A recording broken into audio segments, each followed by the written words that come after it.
soalnya tentang data ya, tentang valid data. Ini beberapa contoh-contoh ya, contoh-contoh bentuknya ya. Misalkan ada TV, ya, ada VCP, ya, Sitokoka, meningitis, CMV, ya, oral kandidiasis dan sebagainya. Data-data saja. Nah ini ya. Sebelumnya kan saya pernah menyinggung ya, misalkan pada pasien HIV, HIV itu bisa sakit apa saja dari kepala sampai kaki, gitu ya. Kenapa? Ya karena imunnya rendah. Ya. Nah, di sini digambarkan ini ya, misalkan di otak dia bisa kena ya, osmosis ya, bisa juga nanti dia kena apa? Sitokokal, meningitis, ya. Apa meningitis? Meningen apa? Meningen itu apa? Anatomi. Meningen, selaput, otak itu kan, yo, lemak, otak kan nanti kan, kan ada selaputnya ya yang membungkus, kayak kain yang membungkus. Nah, kain itu namanya meningen ya. Nah, tis itu artinya? Apa tis artinya? Enggak, aku mau serang. Ya, atau infeksi. Ya, tis berarti infeksi selaput. Appendicitis, ya infeksi. Jadinya kayak metu. Ya toh. Itu namanya terminologi gitu ya. Terus apa ini? Misalkan di mata, CMV ya, sitomegalovirus, di mulut, kandidiasis, ya, di paru-paru, PCV, TB, ya. Kemudian di lambung, ya, CMV dan sebagainya, di kulit, herpes, ya, di genital, ya, ada herpes, ya, itu adalah beberapa contoh penyakit yang disebut dengan infeksi oportunistis. Ya, artinya apa? Sebenarnya pada orang yang imunnya bagus, ya, dia nggak kena sakit itu, masih terpapar bakterinya. Itu ya. Nah, berbeda dengan orang yang imunosupres. Ya. Nah, kejadiannya kalau di Thailand ya, Thailand ini data lama sih 2015 sih ya. Yang penting sebagai gambaran saja ya. Nah, infeksi oportunistis yang paling banyak di Thailand adalah di bentuknya yang paru-paru ya, psikotropis, antibiotis, ya. Yang nomor satu adalah apa ciri khasnya TB? Batuk apa? Batuk yang apa? Apakah semua batuk itu TB? Bagaimana TB? Ya, batuk lama, kemudian apa? Sering terjadinya di malam hari. Terus apa lagi? Yang khas? Penurunan berat badan, ya. Oke, infeksi oportunitis tadi sudah saya tampilkan ya, dia bisa mengenai semua organ ya, yang berhubungan dengan lingkungan atau dunia luar ya, bisa terpapar apapun ya, dia bisa sakit apapun, gitu ya. Itulah infeksi oportunitis itu ya, pada pasien yang imunosupresi, bisa di kulit, mulut, paru dan saluran cerna. Jarang pada organ yang melindungi seperti otak tadi ya, jarang. Tapi bukan berarti tidak ada.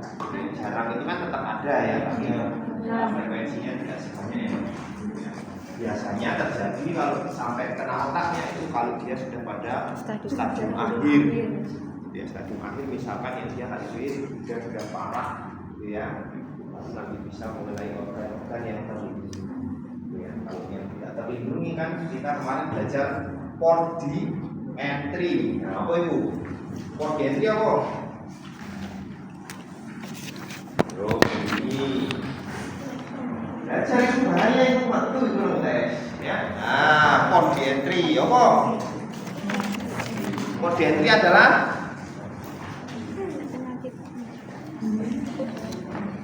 kata-katanya lu port, PORT, port itu apa? Portal.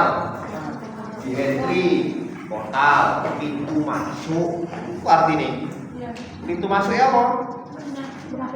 Ya parasit, ya bakteri, ya apapun dan sebagainya ke tubuh kita. Jadi apa itu? ngapain? Viral. Itu loh ya, bisa kulit yang luka, bakteri, yang mulut, gitu ya, mukosa, lubang-lubang, ya dan sebagainya itu adalah bakteri. Kan tidak terlindungi kemarin, gitu ya. Ini dengan fitur-fitur khusus, misalkan kalau hidung ya ada bulu hidung, ada mukosa, ada respon bersin dan sebagainya itu adalah efek ART. Apa ART? Asisten rumah tangga. Apa ART? Antiretroviral terapi ya. Itu adalah terapinya pasien HIV/AIDS, gitu ya, antiretroviral, gitu ya. Terhadap insiden dan manajemen IO ya. Jadi kalau sebenarnya kita membahas tentang infeksi opportunities itu sebenarnya kita lebih banyak membahas tentang pasien HIV sebenarnya gitu ya, HIV. Karena kenapa ya Pak? Yang paling kompleks mengalami imunosupresi ya pasien HIV, gitu ya. Oke, jadi kita membahasnya adalah tentang terapinya, ART-nya ya. ART merupakan kunci untuk menurunkan morbidity. Apa morbidity? Ada yang disebut dengan morbidity, ada yang disebut dengan mortality. Nah, apa morbidity? Morbidity itu namanya adalah angka kesakitan. Kalau mortality angka kematian. Gitu ya. Di terapi ART itu sebenarnya kunci untuk menurunkan morbidity, angka sakit. Artinya apa? Terapi ART diberikan pasien HIV/AIDS supaya pasien ini gak gampang penyakitan, itu ya. Nah itu sebenarnya artinya itu. Gitu ya.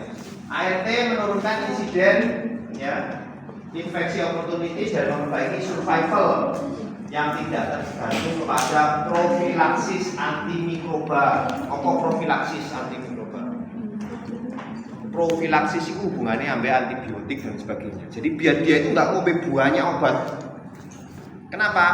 Karena tadi itu dia bisa terinfeksi bakteri apapun. Berarti dia kudu ngombe antibakteri wakeh dong. Gitu ya. Itu makanya tadi antiretroviral yang diberikan. Kenapa? Karena tadi kan ada gambar yang dia dari otak sampai ujung kaki. Dia itu bisa terserang bakteri apapun. Dari otak, dari iki, dari paru, dari genital, dari kulit dan sebagainya. Berarti kan dia harus minum banyak obat antibakteri. Iya toh? Supaya tidak begitu diberikanlah ART. Itu ya. Harapannya itu dia tidak perlu banyak profilaksis antimikroba. Tidak dapat menggantikan kebutuhan profilaksis antimikroba pada supresi imun yang berat. Tapi nggak bisa kalau sudah pada kasus imunosupresinya sudah berat, sudah drop sekali imunnya, ya tetap dia harus dikasih antibiotik dan sebagainya. Itu ya. Menurunkan mortality tadi. Yang mortality apa? Angka kesakitan. Mortality. Angka kesakitan itu apa? Morbidity. Ya, morbidity angka kesakitan. Ya, mortality angka kematian. Ya, ternyata dia juga bisa menurunkan angka kematian. Kenapa? Ya karena kesakitannya dikurangi. Ya, sehingga dia nggak kena penyakit aneh-aneh. Jadi berusaha untuk ya tidak mati oleh penyakit-penyakit yang tertentu. Gitu ya. Kemudian apa? Perbaikan pada fungsi kekebalan dan mengatasi atau menurunkan beratnya infeksi. Gitu ya. Saking parahnya imunosupresi, gitu ya. Status imun infeksi yang sekecil apapun itu bisa menjadi sangat parah pada pasien HIV. Gitu ya. Jadi antiretroviral itu berupaya untuk tidak terjadi hal tersebut. Kemudian ART diberikan selama ada infeksi opportunities dapat menyebabkan reaksi inflamasi yang berat. Tadi ya yang saya sampaikan, infeksi sekecil apapun bisa menjadi inflamasi yang sangat berat. ART dapat menyebabkan presentasi dari infeksi opportunities yang atipikal Hal ini memerlukan penanganan khusus ya, yang antipikal yang di kulit dan sebagainya. Nah, itu juga perlu penanganan khusus masing-masing. HIV bisa menular melalui apa? Jarum suntik, apalagi liun, ya apalagi?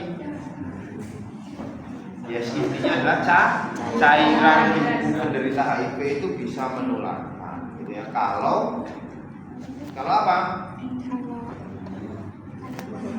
Ya kalau terkena pada diri kita yang apa? Yang bisa menyebabkan apa? Yang bisa mengontak cairan sesama cairan. Gitu ya. Misalkan jarum suntik, ya. Jarum suntik tok, cikel tok ya udah menular. Gitu ya. Tapi kalau dia bekas tusukan, kemudian ditusukkan kita juga, nah itu ya. Nanti virusnya itu ke cairan tubuh. Gitu ya. Atau seksual ya. Kemudian apa lagi? Cairan dan sebagainya, gitu ya. Plasenta, ya, itu misalkan pada pasien HIV, ibu-ibu kemudian mau melahirkan secara normal, nah itu kan dia sangat berisiko untuk bisa menularkan ke janin, ya. Melalui apanya sudah ya jaraknya. Tapi kalau plasentanya tidak jarak, gitu ya, karena proses melahirkan. Ini beberapa tadi ya penyebab infeksi oportunistik ya, bakteri misalkan apa ya, salmonella ya, jamur ya.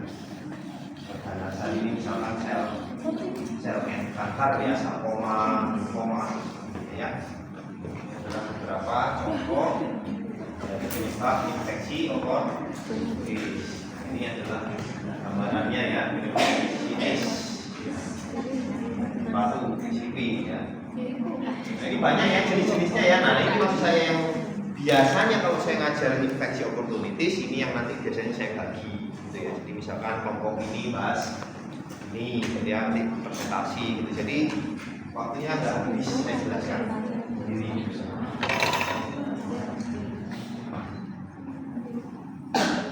Oke, ini saya kira bisa dibaca-baca ya, karena sebenarnya ini membahas penyakit-penyakit sudah gitu ya. Tapi konsep infeksi opportunitiesnya tadi sudah saya jelaskan di atas. Ada pertanyaan? Gampang? Pelajari ya, terutama yang kaitannya dengan yang tadi ya, yang bakteri-bakteri ya. Nah, ini yang familiar kan apa sih? Familiar yang sering misalkan salmonella bakterinya. Kalau yang virus herpes, nah itu yang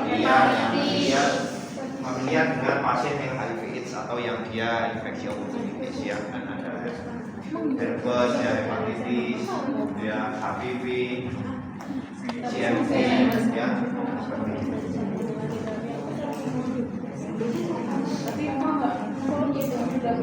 Nah, ini PCP menjelaskan tentang PCP ya. Nah, kalau PCP kan tadi pneumo arti hubungannya ke paru-paru ya. Pneumonia, sitis ya. Sebagainya ya, itu hubungannya sama paru-paru ya. Manifestasinya ya berarti hubungannya dengan pernapasan gitu ya. Sesak nafas yang progresif, demam, batuk, non produktif, kemudian rasa enak tidak ada ya.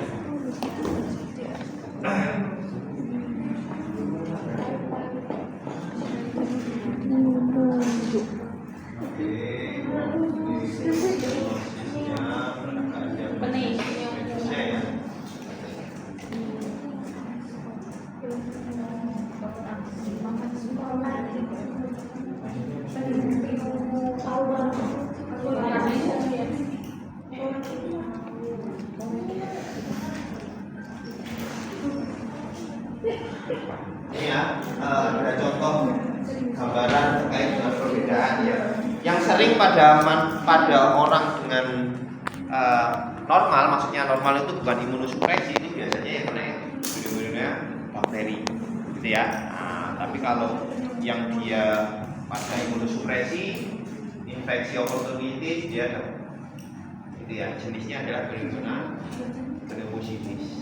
gitu ya. Itu disebutkan ya awal gejalanya akut jam atau hari ya. Kalau di yang sinusitis bisa batuknya non-produktif, nyeri dadanya jarang, ya sesak nafasnya meningkat saat latihan, ya. Jumlah skor ya. Nah, ini contoh gambaran longsernya. Ya.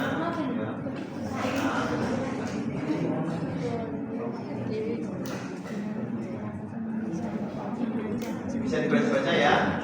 Nah, ini contoh yang berikutnya untuk askosis ya.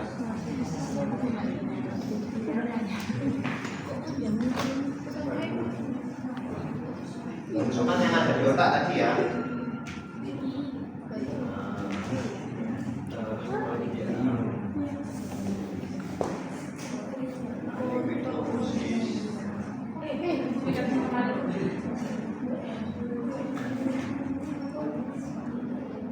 CMV ya.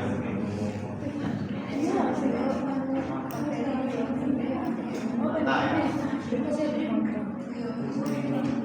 Ini kandidiasis ya. Di mulut.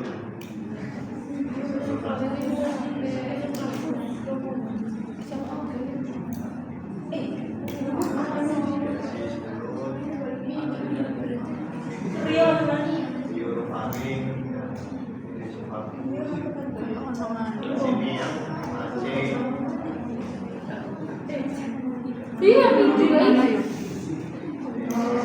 Wah, jutaan TV berapa sih? Ini yang histosporidiasis. Kering. Lambung ya pencernaan. Ini herpes.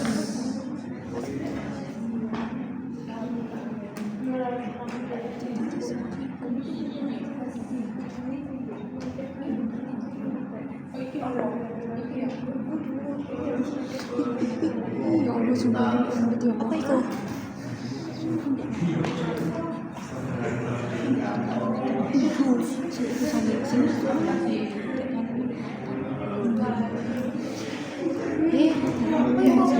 Apa itu anjir? Ya itu ya, pelajari ya. Kan sudah banyak jenis-jenisnya ya. Tapi nggak se, tapi jangan se